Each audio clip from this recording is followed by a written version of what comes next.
JP Nadda को राज्यसभा का नेता बनाया गया। नड्डा की जगह कौन होगा भाजपा अध्यक्ष? भाजपा अध्यक्ष जेपी नड्डा अब राज्यसभा में सदन की नेता की जिम्मेदारी संभालेंगे। मोदी सरकार के तीसरे कार्यकाल में हमें स्वास्थ्य मंत्री बनाया गया है। इससे पहले पीयूष गोयल राज्यसभा के नेता थे। राज्यसभा में नेता बनाए जाने के बाद अब माना जा रहा है कि पार्टी उन्हें जल्द ही अध्यक्ष पद से मुक्त कर सकती है। हालांकि पार्टी ने उनके उत्तराधिकारी की तलाश शुरू कर दी है और आने वाले कुछ महीने में भाजपा ने अध्यक्ष का ऐलान कर सकती है। हालांकि उनके विकल्प के तौर पर विनोद तावड़े, सुनील बंसल और अनुराग ठाकुर जैसे नेताओं का नाम चर्चा में है। इधर हरियाणा महाराष्ट्र समिति 5 राज्यों में अगले कुछ महीनों में चुनाव होने को है। कहा यह भी जा रहा है कि भाजपा कुछ समय के लिए नड्डा को विस्तार दे सकती है। ऐसे में उनकी मदद के लिए कार्यकारी अध्यक्ष नियुक्त किया जा सकता है।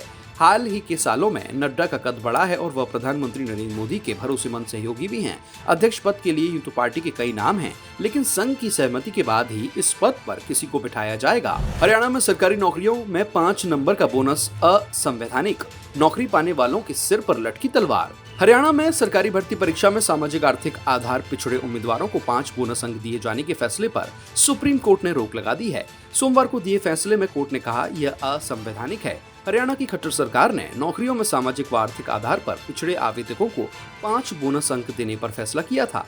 फैसला 5 मई 2022 से लागू किया गया था। इसके तहत जिस परिवार में कोई भी सदस्य नौकरी में न हो और परिवार की आमदनी सालाना 1,80,000 रुपए से कम हो, ऐसे परिवार के आवेदक को 5 अतिरिक्त अंक का लाभ मिलता है।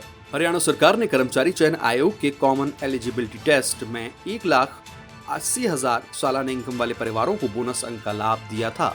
राज्य के परिवार पहचान पत्र वाले युवाओं को यह फायदा मिला। इसे अन्य अभ्यर्थियों ने कोर्ट में चुनौती दी। पंजाब एंड हरियाणा हाईकोर्ट की डबल बेंच ने 31 मई 2024 को बोनस अंक देने के फैसले को खारिज किया था। हाईकोर्ट ने कहा था यह एक प्रकार से आरक्षण देने जैसा है। जब आर्थिक पिछड़ा वर्ग के तहत राज्य सरकार ने पहले ही आरक्षण का लाभ दिया तो यह आर्टिफिशियल श्रेणी क्यों बनाई जा रही है? हाईकोर्ट के इसी फैसले के खिलाफ हरियाणा सरकार सुप्रीम कोर्ट गई थी। सुप्रीम कोर्ट के इस फैसले के साथ 2023 में निकाली गई ग्रुप सी और डी नियुक्ति पा चुके 23,000 युवाओं को दोबारा एग्जाम देना पड़ेगा। अगर वे पास नहीं हो पाए तो नौकरी से बर्खास्त हो जाएंगे। उन्हें भर्ती वाले साल में ही नियुक्ति भी दे दी गई थी।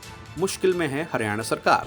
बीजू जनता दल की भाजपा को 2 टूक, भाजपा को कोई समर्थन नहीं। बीजू जनता दल ने सदन में अपने रूप को साफ कर दिया। बीजू जनता दल के अध्यक्ष नवीन पटनायक ने आज अपनी पार्टी के जो राज्यसभा सदस्यों के साथ बैठक हुई। इसी दौरान उन्होंने 27 जून से शुरू हो रहे संसद के ऊपरी सदन के आगामी सत्र के दौरान मौजूद विपक्ष की भूमिका निभाने की बात कही। बैठक के बाद मीडिया से बातचीत में राज्यसभा में पार्टी के नेता सम्मित पात्रा से जब पूछा गया कि क्या बीजेपी भाजपा के नेतृत्व वाली सरकार को मुद्दा आधारित समर्थन देने के पहले रुख पर कायम रहेगी, पात्रा ने कहा अब भाजपा का कोई समर्थन नहीं, हम केवल विपक्ष की भूमिका निभाएंगे।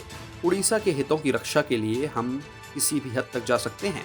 बीजेपी का कहना है कि अगर केंद्र में भाजपा के नेतृत्व वाली सरकार उड़ीसा के हितों की अनदेखी करती है तो वो आंदोलन के लिए तैयार हैं। मध्य प्रदेश के 32 जिलों में पहुंचा मानसून। भोपाल में झमाझम वर्षा बादल। मानसून 3 दिन के अंदर मध्य प्रदेश के 32 जिलों में पहुंच चुका है। बताया जा रहा है कि अगले 5 दिनों में ये पूरे प्रदेश को भी कवर कर लेगा। मौसम विभाग के अनुसार मानसून ग्वालियर चंबल संभाग में सबसे लेट पहुंचेगा। वहीं यह भी अनुमान लगाया जा रहा है कि इस बार सामान्य से 106% ज्यादा बारिश होगी।